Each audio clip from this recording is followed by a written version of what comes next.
Thank you, Madam Speaker.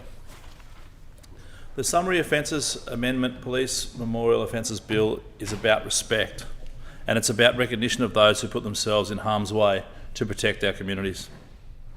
This bill is about protecting sacred places, including police memorials, that stand as symbols of courage, of sacrifice and of service. Australians cherish our freedoms, the freedom of speech, the freedom of movement and the democratic way of life that we all enjoy. And these freedoms have been preserved through service, whether on battlefields abroad or on the streets of our towns and cities. Too often, the price paid for these freedoms and our way of life is the ultimate one: the loss of life, health matters, or the long, quiet battles with mental health. We recognise war memorials in this state as sacred spaces. This bill is a necessary step in recognising that police memorials also deserve the same legal protection and respect. Police officers, they put up their hands to serve. They are asked to confront situations that are dangerous, unpredictable and unknown.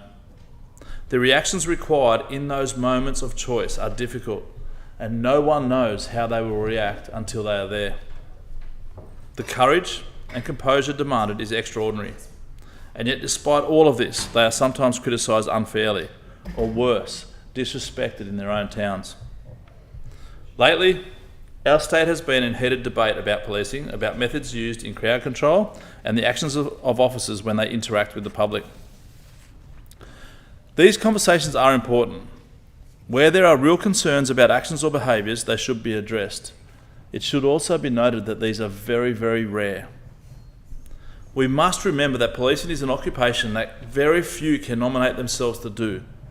Not many walk into volatile, unknown situations each day, and not many put their families aside so that ours can sleep safely.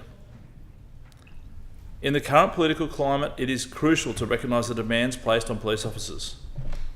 In my own electorate, our police are stretched thin. They have a large territory to cover. And they go to work every day, knowing full well they may confront danger, trauma, or worse. It is a tough job to cover such a large area without support. It is a demanding job, and it is a role that deserves our respect. When tragedy does strike, we feel the loss deeply, not only in New South Wales, but right around Australia. It is unimaginable. Families lose a mother, a father, a son, a daughter, or a friend, and all for the safety of the community, for the protection of our state. We all care deeply because we know the cost of their service is profound. And I think the recent deaths of Detective Leading Senior Constable Neil Thompson and Senior Constable Vadim DeWatt, who were tragically killed while executing a warrant against a sovereign citizen in Victoria. Their deaths remind us, we in New South Wales, of the real dangers our officers face each day and the ultimate risks that some officers pay in the line of duty. On that day, they faced unexpected gunfire, and their sacrifice cannot be overstated. We also know the bravery shown during the Bondi terror attack here in New South Wales, where a senior detective confronted an armed attacker, sacrificing his own safety to protect our public. 2 officers were seriously injured in the line of duty, and it could have been much worse. Constable Scott Dyson, who was one of those, endured grave injuries and has since begun his recovery. These are officers who put themselves on the front line courageously, and we must thank them. It is consistent. You take that chance of being on the front line every day. You take that chance to experience unexpected conditions that may put your safety at risk when you take on the blue uniform. And this bill makes clear that police memorials should be and are protected places under law, just as war memorials are. It ensures that willful damage, indecent behaviour, or offensive acts in these places come with strict consequences. There must be retribution for anyone who chooses to disrespect these sacred sites. Stricter fines and penalties are not just symbolic, they are a deterrent.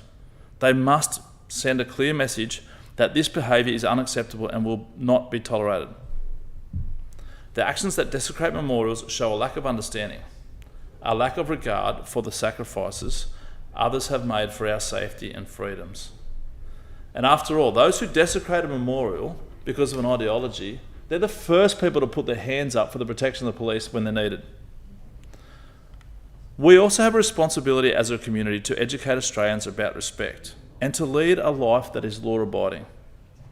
This bill goes some way to recognise the service of police officers, and that disrespecting those sacred places is disrespecting the sacrifice and courage of officers we rely on every day. It is a common sense legislation. I do acknowledge the member for Barwon who has brought this bill before the House, and it has received wide-ranging support, as it should. This bill protects the memory of those police officers who have shown their bravery to turn up, to reinforce community values, and to make sure that our community is safe. I commend this bill to the House.